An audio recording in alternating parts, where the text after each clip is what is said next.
Depuis que Musk est sorti de la Maison-Blanche, ce qui revient à dire que Trump acte la fin de toute ambition d'envergure pour le département du Doge, dont l'objectif était de couper à minima $1 trillion de dépenses publiques, Elon Musk a de plus en plus ouvertement commencé à critiquer le projet de loi One Big Beautiful Bill de Trump qui consiste à créer un déficit abyssal pour les USA, qui requiert de relever le plafond de la dette de $5 trillions et notamment de baisser la pression fiscale aux USA. Mais depuis le 5 juin, Musk est passé en mode offensive en cherchant à faire échouer le vote du projet fiscal de Trump. Alors petit aparté, je publie cette vidéo en avance par rapport à d'habitude car la situation évolue très rapidement et je ne voudrais pas que cette vidéo soit éclipsée par un événement majeur du style Musk qui arrive avec une batte de baseball cloutée à la Maison Blanche pour faire le ménage ou quelque chose du style. Blague à part, on peut vraiment assister à des dingueries dans les jours et les semaines qui viennent. Little pig, let me in. Bref, Musk a passé la vitesse supérieure et s'en est directement pris à Trump en lui rappelant tous ses posts sur Twitter depuis 2012, lorsque Trump demandait l'inéligibilité des parlementaires qui faisaient voter un budget en déficit, ou toutes les fois où il a publiquement fustigé un rehaussement du plafond de la dette. Et la pression a continué de monter lorsque Trump a tenté de recadrer Musk. Elon knew the inner workings of this bill better than almost anybody sitting here. Better than you people. He knew everything about it. He had no problem with it. All of a sudden he had a problem. And he only developed the problem when he found out that we're going to have to cut the EV mandate because that's billions and billions of dollars.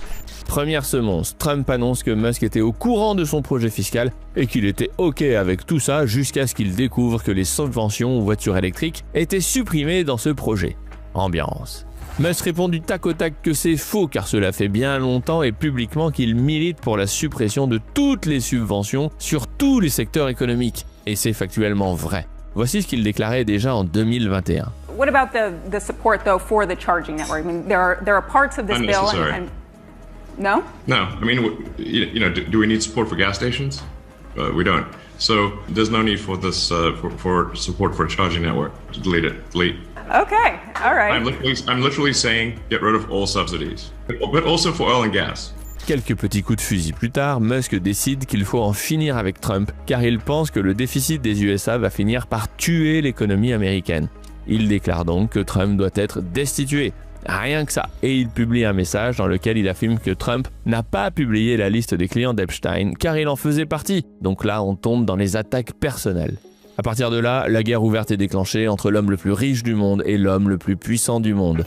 Trump réplique en déclarant que le meilleur moyen d'économiser de l'argent, conformément à la demande de Musk, serait de supprimer tous les contrats gouvernementaux de SpaceX, pendant qu'un très proche conseiller de Trump ira même jusqu'à proposer la nationalisation de SpaceX.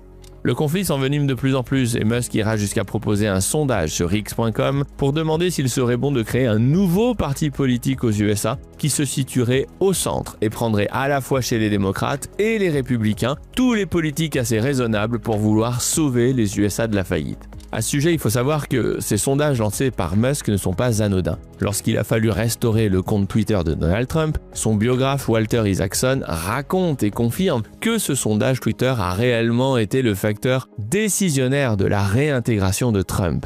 Et ce n'est pas le seul exemple. Lorsque je vois des gens comme Rand Paul et d'autres libéraux américains soutenir les propos de Musk, il y a fort à parier que Musk soit effectivement en train de manœuvrer politiquement contre Trump et plus généralement contre le système bipartisan démocrate-républicain.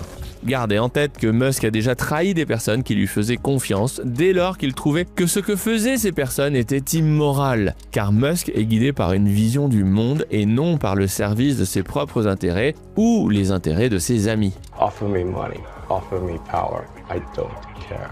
You want to share what you have to say. I'll say what I want to say, and if the consequence of that is losing money, so be it. Comprenez bien que l'on peut tout à fait considérer que Musk a des tendances mégalomaniaques très fortes et il l'a prouvé à de multiples reprises lorsqu'il s'emballe, notamment sur ses réseaux sociaux. Ok pour dire qu'il manque de tempérance, c'est une évidence. Ses posts sur X.com le prouvent régulièrement.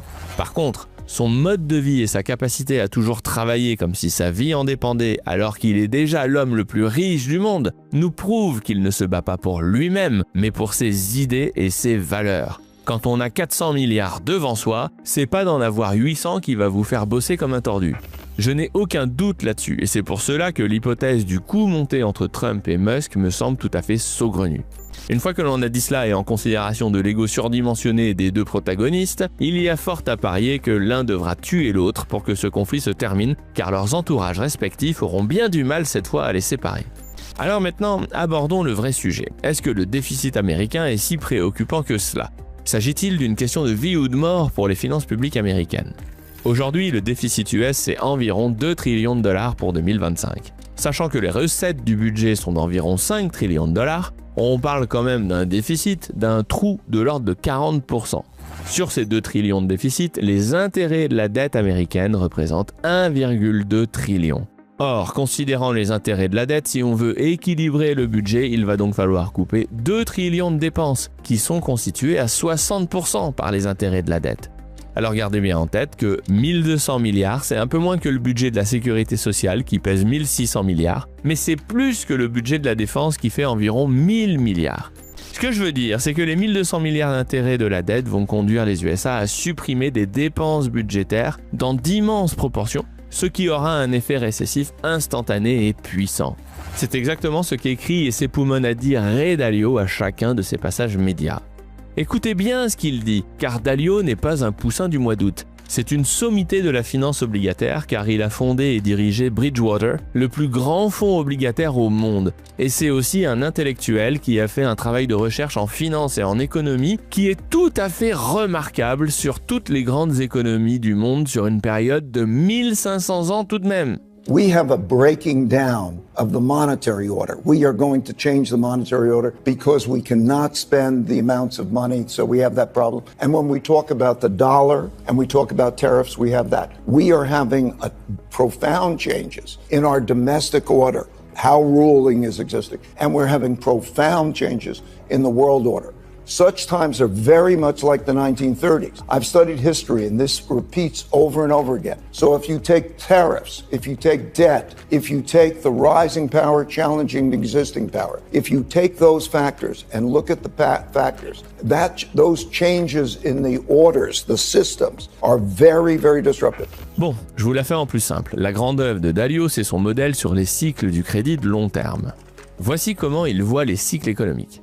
En rouge, vous avez les petits cycles économiques de 5 à 6 ans. Phase de croissance, phase de récession, et on recommence. C'est le quotidien de BFM TV, dirons-nous. Ce sont les temps normaux. Ensuite, vous avez les cycles de long terme qui sont liés au cycle du crédit et qui s'articulent autour de grandes réorganisations du monde. C'est la courbe bleue. Je vais mettre des dates là-dessus dans un instant.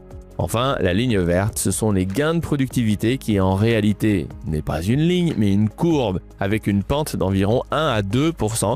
C'est pour cela qu'elle semble plate à des petites échelles de temps.